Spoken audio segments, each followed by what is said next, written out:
Assalamualaikum warahmatullahi wabarakatuh. Selamat pagi anak-anak, semoga kalian ada dalam keadaan sehat.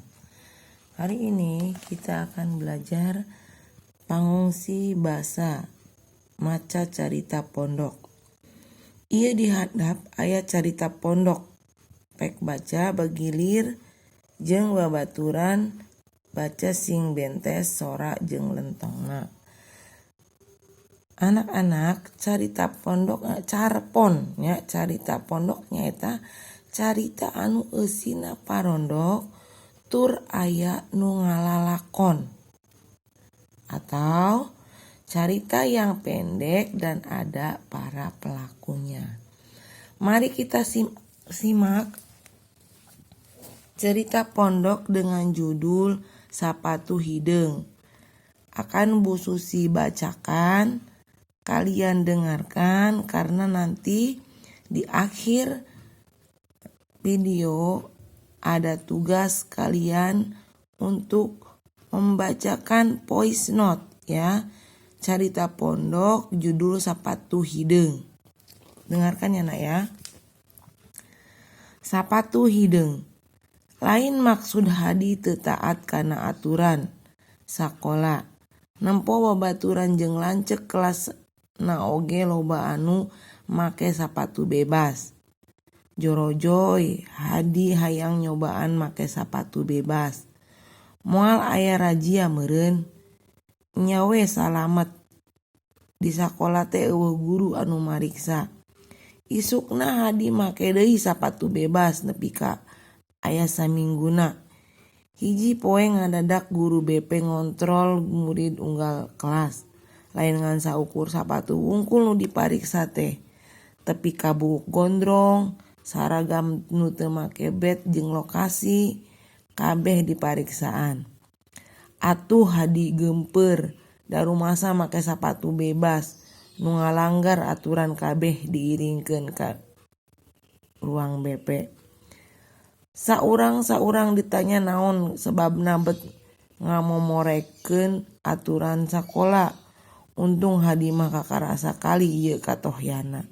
Jadi hukumana ukur dititah meresihan jamban. Tapi murid lalaki anu bukna gondrong mah langsung ditorombolan. Komo kanu geus ngalanggar leuwih ti 2 kali mah dititah nyabutan jukut di buruan sakola dina kaayaan panas mentrang-mentring. Aya oge anu dititah lumpat ngurilingan lapang sababaraha kuriling. Ti harita hadi ngarasa ngingiapeun moal sakali-kali deui make sapatu bebas sanajan teu aya pamariksaan oge. Tenang kana hate teu deg-degan. Karunya mah Wiwin batur sakelas hadi nu sarua make sapatu bebas. Wiwin mah lain hayang ngagaya tapi bener-bener teu boga sapatu hideung. Teu cara hadi boga oge sapatu hideung make sapatu bebas. Ti poe eta Wiwin teu asup sakola, teu aya beja, teu aya serat. Naon sebabna bet bolos. Sanggeus 3 poe kabeh mupakat rek ngalongok ka imahna, bisi gering atawa kamusibahan. Maklum apan keur usum bencana alam. Balik sakola bring genepan minangka wakil kelas nguru ka imah Wiwin. Barang sreg ka imah Wiwin, kasampak Wiwin keur sasapu di buruan. Rada reuwaseun oge katingalina.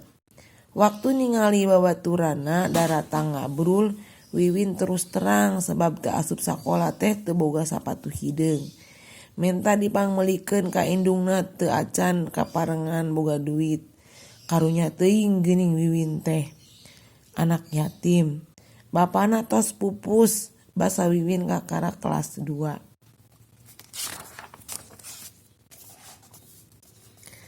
Ayeuna indungna usahana ngan saukur dagang kukuehan ngider ka pilemburan. Keur dahar 2 aneun. Wiwin teh unggal balik sakola sok ngabantuan indungna ngiderkeun kue. Saeutik-eutikeun mah dina usaha teh Wiwin bisa neundeun duit keur meuli buku jeung keur waraga di sakola. Sabot Wiwin ka jero Hadi jeung babaturana badami kumaha carana sangkan Wiwin gancang sakola deui. Karunya lamun bolos terus lila-lila mah katinggalin pangajaran. Nya akhirna mupakat rek pangmeulikeun sapatu keur Wiwin make duit kas anu kabeneran dicepeng ku Hadi salaku bendahara kelas. Akhirna mah Hadi saja jalan balik ka imah bari ngucap syukur ka Allah geuning ari ningali kahandap mah loba keneh anu butuh pitulung leuwih kakurangan ti kulawargi Hadi. Ari urang salawasna ningali kaluhur mah pasti bakal ngarasa kurang hade ceuk Hadi dina jero hate. Kenging nanum dia rahmatika tina mangle alit. Nya lanjutnya barudak. Ieu aya kamus alit nya badami artina berunding. Beja kabar berita. Ditorombolan dicukur botak tidak rapih. Reuwaseun terkejut. Gering sakit. Jukut rumput. Kaparengan terlaksana atau terwujud. Kasampak tampak. Katohyanan ketahuan. Lanceuk kakak. Lumpat lari. Mentrang mentring panas terik. Ningali melihat. Ngalongok melayat. Ngangge memakai. Ngamomorekeun meremehkan atau menggampangkan. Salawasna selalu. Unggal tiap saban. Tiap selalu ya. Waragad biaya. Pitulung penolong. Seueur banyak.